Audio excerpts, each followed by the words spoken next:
की अजून लाख कंपन्या नाही हे पण घटक तुम्हाला माहिती मलाही माहिती बरोबर का. प्रोडक्ट इम्पॉर्टंट नाही सर. आपण असं काही युनिक प्रोडक्ट किंवा आपण काही इनोव्हेटिव्ह प्रोडक्ट करत नाही जो फक्त माझ्याकडेच आहे त्याचं पेटंट फक्त माझ्याकडे आहे आणि या कारणासाठी माझी कंपनी चालू आहे.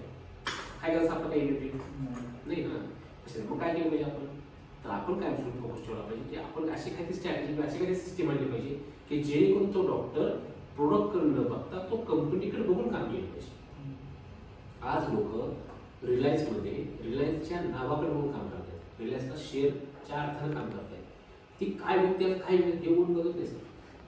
सेम त्या पद्धतीने एखादी डॉक्टर रेड्डी कंपनी आहे तर डॉक्टर रेड्डी पण लोक काय बघतात म्हणजे कोण पेशंट काय बघतो तर प्रोडक्ट बघतो.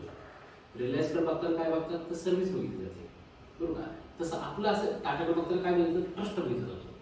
असं आपलं युनिक पॉईंट काय आपला मान्य आपण आता आज नवीन चालू केलं आहे त्याबद्दल मला दुमत नाही. आज नक्की डेव्हलप होते नाही होते हे मलाही माहिती आहे मलाही कळतं बरोबर का. पण असा कुठला असा पॉईंट आहे की ज्या कारणासाठी डॉक्टर आपल्याकडून जॉईन होऊ शकतो त्याला म्हणतात लक्षात घ्या कन्सेप्ट.